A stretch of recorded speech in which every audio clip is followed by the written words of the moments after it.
నమస్కారం అల్లగారి రవీంద్రనాథ్ గారు. నమస్తే అండి సిరి గారు. సార్, సింగర్ మంగ్లీ గారి విషయంలో రోజుకొక రకంగా ట్విస్ట్లు అయితే ఆ కేసులో అయితే నెలకొన్నాయి అని చెప్పొచ్చు. అండ్ 100 కోట్లు స్కామ్ చేశారు అని కొందరు అంటుంటే నేను చేయలేదు అని నిర్మోహమాటంగా మీడియా ముందు కూడా మంగ్లీ గారు చెప్పడం మనం అందరం కూడా చూడడానికి కూడా జరిగింది.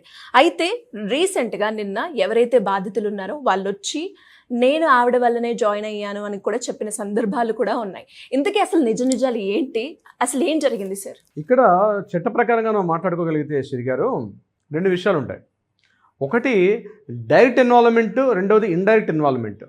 డైరెక్ట్ ఇన్వాల్వ్మెంట్ అంటే ఏంటి అంటే ప్రత్యక్షంగా తన చైర్లో కూర్చొని తను అంటే తన యొక్క పెట్టుబడులను ఆకర్షించే విధంగా, అంటే ప్రలోభ పెట్టే విధంగా మోసపూరితమైన ప్రకటనలు చేయడం ద్వారా నేనున్నాను రండి పెట్టండి అని చెప్పి తను ఫ్రంట్ డెస్క్లో కూర్చుని మాట్లాడి ఈ యొక్క ఇన్వెస్టర్స్ని అట్రాక్ట్ చేసి ఇన్వెస్ట్మెంట్స్ పెట్టించి వారు అనుకున్న మొత్తంలో ఇవ్వకపోతే ఆ ఫ్రాడ్ కేసు, ఆ చీటింగ్ కేసు, ఆ ఫైనాన్షియల్ ఇష్యూస్ అనేవి చేయడం ఒక పద్ధతి. చీటింగ్ మరో రకంగా కూడా ఉంటుంది. తను డైరెక్ట్గా ఫ్రంట్ ఆఫీస్లో కనబడదు, తన ఫ్రంట్ చైర్లో కనిపించకపోవచ్చు, కానీ బ్యాక్ ఎండ్లో ఆమె ఉన్నారన్నటువంటి ప్రకటనలు ప్రచారాలు జరుగుతుంటాయి. కానీ ఆమె ఖండించకపోవడం కూడా తప్పే. అంటే ఈ ఇష్యూలో జరిగిన విషయం ఏంటంటే ఏదైతే వివాదం ఉందనుకుంటున్నారో చాలామంది బాధితులు ఏమంటున్నారు, ఆమె బ్యాక్ ఎండ్లో ఉన్నారు అని వాళ్ళు చెప్పేది కాబట్టి మేము అందులో ఇన్వెస్ట్మెంట్ చేసాం. సో ఆ ఇన్వెస్ట్మెంట్స్ మేము ఎందుకు చేసాం, అలాంటి ప్రముఖ వ్యక్తి అందులో ఉన్నారు కాబట్టి మేము ఇన్వెస్ట్మెంట్ చేసాం కాబట్టి ఆవిడ ఖండించలేదు కాబట్టి ఆవిడ ఉన్నట్టే అర్థం వస్తుంది కాబట్టి ఖచ్చితంగా ఇది కూడా కేసు విధంగానే మనకి నమోదయ్యే అవకాశం కూడా ఉంటుంది. ప్రజలు గమనించాల్సిన విషయం ఈ పాయింట్లో. ఒకటి డైరెక్ట్ ఇన్వాల్వ్మెంట్, రెండవది ఇండైరెక్ట్ ఇన్వాల్వ్మెంట్. మరొక కీ పాయింట్ ఇక్కడ మనకి ప్రధానంగా కనిపించే మరొక ఆధారం ఏమిటంటే మంగ్లీ గారి ఇన్వాల్వ్మెంట్ ఉందా లేదనే విషయం గురించి మాట్లాడుకుంటే ఎవరో ఒక న్యాయవాది, ఒక అడ్వకేట్, సుబ్బారావు గారి అడ్వకేట్ పంజాగుట్ట ఆఫీస్లో మీటింగ్ పెట్టుకునేటప్పుడు ఆయన ఆఫీస్కి మీరు ఎందుకు వెళ్ళారు, నిజంగా మీరు అందులో ఇన్వాల్వ్మెంట్ లేకపోతే, మీ యొక్క ప్రత్యక్షంగా అందులో ఇన్వాల్వ్మెంట్ లేకపోతే, ఎటువంటి యాక్టివిటీస్లో మీరు అందులో లేకపోతే డైరెక్ట్గా మీరు పేపర్స్ ఆ రోజు ఇప్పుడు మీరు కానీ నేను ఉన్నాను, ఎవరో వచ్చి మన మీద ఒక అలిగేషన్ చేశారు అనుకోండి, మనం డైరెక్ట్గా ఇన్వాల్వ్మెంట్ నేను ఎందుకు వెళ్తాను ఆ మీటింగ్కి, నాకేం అవసరం, నాకు సంబంధం లేని విషయం, it's a public issue, money matter, అది కూడా ఒక కంపెనీ, ఆ కంపెనీ పెట్టారు, ఆ కంపెనీలో సంబంధం లేకపోతే ఆ మీటింగ్కి వెళ్ళాల్సిన అవసరం నాకేముంది. ఇది గుర్తుంచుకోవాల్సిన పాయింట్. మీటింగ్కి వెళ్ళడం కూడా తప్పే కదా. అక్కడికి వెళ్ళి సుబ్బారావు గారు అనే అడ్వకేట్ అనుచితంగా ప్రవర్తించాడని, లేకపోతే అతను ఈ రకంగా కొంత మనీ డిమాండ్ చేశాడని చెప్పి మాట్లాడుతున్నారే, అసలు మీరు ఆ ఇష్యూ మీద మీటింగ్ ఎందుకు వెళ్ళారు? నిజంగా మీరు ఇన్వాల్వ్మెంట్ లేకపోతే మీటింగ్ వెళ్ళకూడదు, లేకపోతే కరాఖండిగా ఓపెన్ చాటుగా మీరు చెప్పొచ్చు నాకు ఇందులో ఇన్వాల్వ్మెంట్ లేదు అని చెప్పి.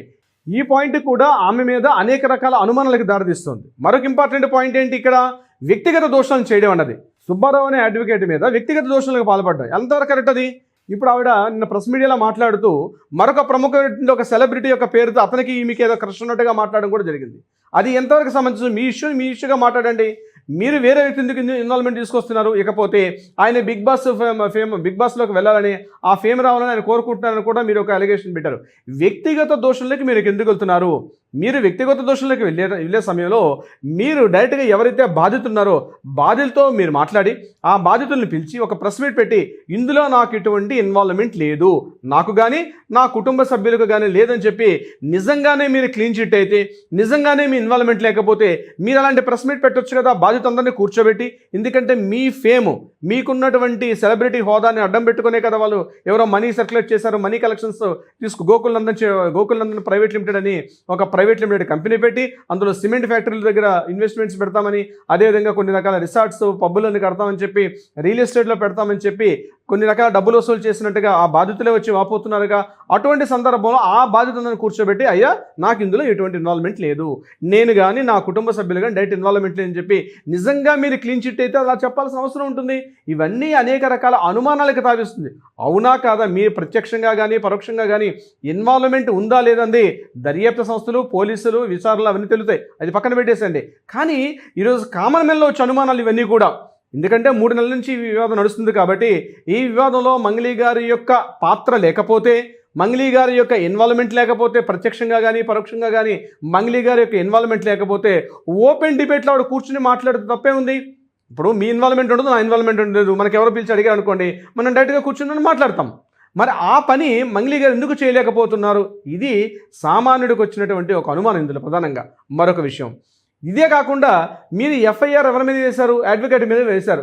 ఆయన మిమ్మల్ని డిఫేమ్ చేస్తున్నారని చెప్పి వేయడం కూడా జరిగింది. మరి బాధితులు కూడా చెప్తున్నారుగా, బాధితులు ప్రత్యక్షంగా ఈరోజు మీడియా ముందు వచ్చి మాట్లాడుతున్నారు. మిమ్మల్ని మేము ఏ సందర్భంలో ఎక్కడ ఏ పరిస్థితుల్లో కలిసామనే విషయం కూడా చెప్తున్నారు. వారు ఏ అపార్ట్మెంట్లో ఉంటారో అపార్ట్మెంట్లో కలిసిన విషయాలు చెప్తున్నారు. అదేవిధంగా వారు అనంతపూర్ దగ్గర గుత్తి దగ్గర ఉన్నటువంటి ప్రాంతం, ఆ ప్రాంతంలో కూడా వెళ్ళి కలిసినట్టుగా, ఆ సిమెంట్ ఫ్యాక్టరీ ప్రాంతంలో కలిసినట్టుగా చెప్తున్నారు. మరి మీరు 80 మంది మీద కూడా కేసులు పెడతారా? కేవలం సుబ్బారావు గారు ఒక అడ్వకేట్ మీ మీద అలిగేషన్ తీసుకొస్తే ఆయన మీద మీరు నన్ను డిఫేమ్ చేస్తున్నారని చెప్పి మీరు నర్సింగ్ పిఎస్లో కంప్లైంట్ చేశారు. మరి బాధితులు కూడా చేస్తున్నారు కదా, మరి వాళ్ళ మీద కూడా మీరు కంప్లైంట్ చేస్తారా? అది కూడా సమాధానం చెప్పాల్సిన అవసరం ఉందండి మంగ్లీ గారు. మరొక ఇంపార్టెంట్ కీ పాయింట్ ఏంటంటే, నిన్న ఒక ట్విస్ట్ ఏం జరిగింది.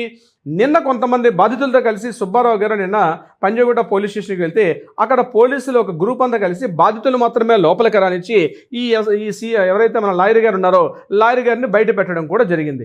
ఎందుకు నన్ను పెడుతున్నారు, నేను కూడా లోపలికి వెళ్తూ మాట్లాడతానంటే ఇమీడియట్గా పోలీసులు ఏం చేశారంటే ఆయన డ్రంక్ అండ్ డ్రైవ్ టెస్ట్ చేసి ఆయన ముందు పైప్ పెట్టి 27 యూనిట్స్ మీరు తాగి వచ్చారని చెప్పేసి పోలీసులు అబ్జెక్ట్ చేయడం కూడా జరిగింది. నేను ఒకటే వేస్తున్నాను పోలీసులకి, ఇందులో ఏదైనా అదృశ్య హస్తాలు పనిచేస్తున్నాయా? మొన్నటి వరకు లేనటువంటిది, అంటే మంగ్లీ గారు పోలీసు ఒక అడ్వకేట్తో కలిసి మంగ్లీ గారు పోలీస్ స్టేషన్కి వెళ్ళినప్పుడు లేని అబ్జెక్షను, అదే బాధితులతో కలిసి ఒక అడ్వకేట్ గారు వెళ్తే ఆయన్ని ఆపాల్సిన అవసరం పోలీసులకి ఏమొచ్చింది? పోలీసులు కూడా సమాధానం చెప్పాల్సిన అవసరం కూడా ఉంది. ఒకవేళ 27 యూనిట్స్ అదేం పెద్ద ప్రాబ్లం కాదు కదా. ముందు ఆయన క్లియర్గా చెప్తున్నాడు, ముందు రోజు రాత్రి నేను తీసుకున్నాను కాబట్టి ఇప్పుడు కనిపిస్తుందని. ఆయన ఏమైనా డ్రైవ్ చేసుకొని రాలేదు. 33 యూనిట్స్ అంత అబౌవ్ ఉంటేనే మనకి ప్రాబ్లమేటిక్గా ఉంటుంది. బట్ ఆయన తీసుకుని 27 యూనిట్స్ అని పోలీసులే చెప్తున్నారు. అంటే పోలీస్ స్టేషన్కి మందు తాగి రాకూడదు అని మీరు ఏదో అబ్జెక్షన్ చేస్తున్నారు. ఆ అబ్జెక్షన్ ఉంటే మీరు ముందుగా మాట్లాడాలి. అసలు అతను వస్తాడని చెప్పి మీరు డైరెక్ట్గా ఆ డ్రంక్ అండ్ డ్రైవ్ చెక్ చేసే మిషన్ మీ చేతిలో పట్టుకొని రెడీగా ఉండడం ఏంటి? దీని వెనక ఏమైనా పెద్దల హస్తాలు పనిచేస్తున్నాయా? ఎందుకంటే అడ్వకేట్ గారు మాట్లాడే విషయాల్లో కొన్ని సందర్భాల్లో కొంతమంది ప్రముఖ వ్యక్తుల పేర్లు కూడా తీసుకొని వచ్చారు. ఎవరి హస్తాలు ఈ విషయంలో పనిచేస్తున్నాయా? మరొకటి, ఇక్కడ సుబ్బారావు గారు వర్సెస్ మంగ్లీ గారు కాదు. ఇష్యూ ఎవరిది? 150 కోట్ల రూపాయల స్కాము, బాధితులు, వాళ్ళు పెట్టిన పెట్టుబడులు, మీ కుటుంబ సభ్యుల మీద, మంగ్లీ గారి యొక్క కుటుంబ సభ్యుల మీద ఉన్నటువంటి ఆరోపణలు. మంగ్లీ గారు వేరు, కుటుంబ సభ్యులు వేరా? మంగ్లీ గారు కుటుంబ సభ్యులు ఇద్దరు ఒకటేనా? ఆ విషయం చెప్పాల్సిన అవసరం కూడా మంగ్లీ గారి పైన ఉన్నటువంటి అవసరం కూడా ఉంది ఈ విషయం సంబంధించి. సో అనేక రకాలైనటువంటి యాంగిల్స్లో మనం మాట్లాడుకోవాల్సి వస్తుంది. ఇక్కడ నేను కేవలం మంగ్లీ గారిని పాయింట్అవుట్ చేసి మాట్లాడడం కాదు, ఇది కామన్ మ్యాన్కి వస్తున్నటువంటి కొన్ని అనుమానాలు. అంటే ఇది కరెక్టా కాదని చెప్పాల్సిన నివృత్తి చేయాల్సిన అవసరం కూడా ఉంది.